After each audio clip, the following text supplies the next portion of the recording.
talking all about iodine. Now, iodine is an essential mineral. Essential meaning that your body cannot function without it. There are about 40 essential nutrients that our body needs, and iodine is one of them. Now, the reason I say essential is very important because a lot of people, I can't tell you how many times I've heard this. A lot of people think they're allergic to iodine.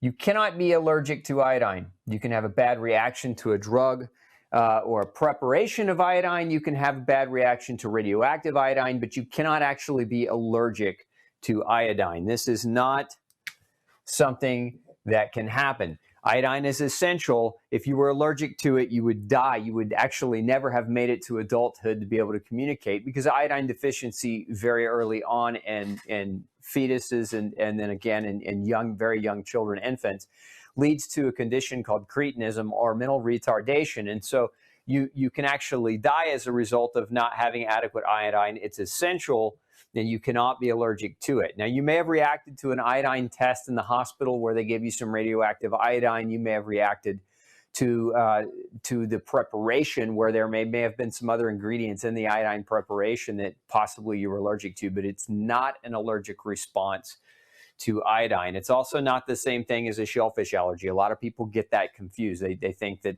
somehow the iodine is going to give them a reaction because they have a shellfish allergy, and that's just not true.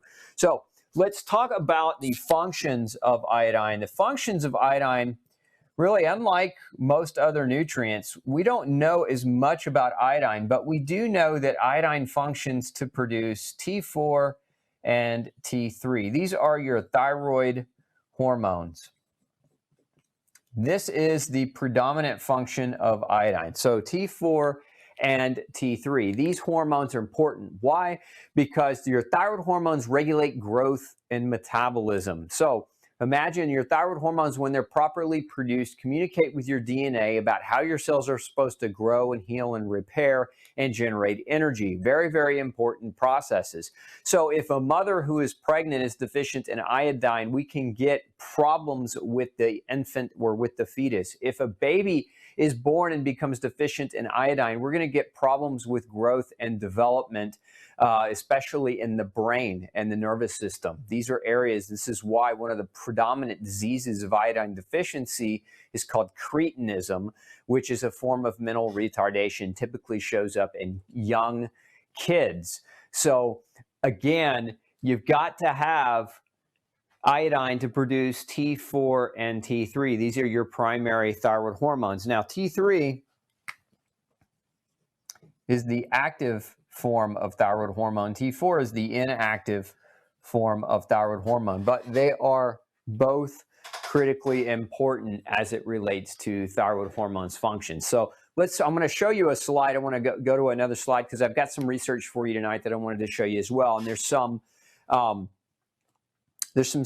research that shows the different disorders of iodine deficiency. And so as you can see here, the thyroid function is one of them, but when iodine deficiency is severe, endemic goiter can be one of the symptoms. So the goiter is the enlargement of the thyroid gland itself, and you can get a growth.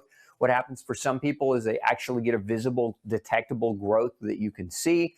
Some people get a smaller growth or smaller, what's oftentimes referred to as a nodule. And if it's in the right location, it can actually put pressure on the larynx and on the vocal cords and create problems with swallowing. Additionally, we might see, again, cretinism in children or mental retardation.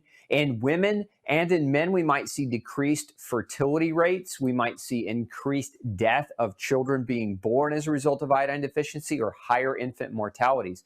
So all of these different diseases combine together, and we call these IDDs or iodine deficiency disorders. This is one of the most preventable types of problems in the world. There are about 1 billion people at risk for iodine deficiency disorders. The vast majority of them are in countries or in non-industrialized nations that don't have an iodinization process put in place in their salt. In essence, a lot of industrialized countries added iodine to the salt in order to basically prevent this problem from being an issue. And for example, in the United States in the early 1900s, when goiter was becoming more and more of a problem, this was discovered. A few scientists discovered, Dr. Marine discovered that iodine deficiency was actually a big part of this. And if you fortified the diet with iodine, particularly the salt in this case, that you could prevent the goiters from occurring altogether. Now, that being said, many people in the last 30 to 40 years have gone away from salt. And so we have instead, now we have the government is iodinating salt, but then we have people not eating salt for fear of high blood pressure and cardiovascular disease. And so now a lot of people are showing up as iodine deficient again. So we're seeing more of this. Remember, in the early 1900s, salt was the primary preservative used to preserve pretty much most foods. Today, that's not the case, but we do have iodine in the table salt. So if you're using that table salt to shake onto your food, you're getting some iodine because it's being put there on purpose, and it's been mandated by the government to help to prevent this problem. That being said, I want to pull another study. If we can pull the one on, not that one, let's go down a little bit further.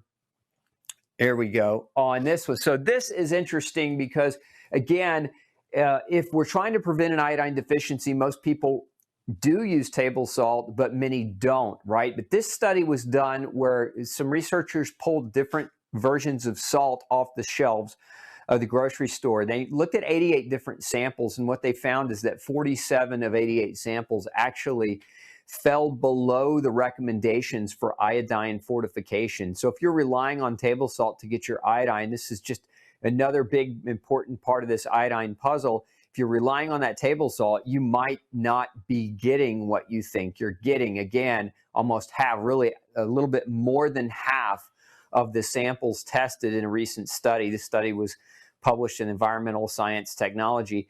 Was found that almost half, or actually more than half of the salts that were tested did not contain the adequate quantities of iodine. And so the other thing, here's something else that they found, is that the actual amount of salt even from the same container could vary greatly depending on whether you were at the top of the package or deeper into the bottom of the package, and that varied by as much as 3.3-fold difference in iodine concentration. So again, it's not a perfect process. The iodinization of salt is not a perfect process. So my advice is don't rely strictly on table salt to get your iodine. And many of you are using Himalayan salt. Many of you are using like the sea salts that are really not super high in iodine to any great degree. And so that may pose a problem for you nutritionally in your diet. Hey, don't forget to check out the rest of the series right here. Make sure you hit subscribe below. And as always, thanks for tuning in.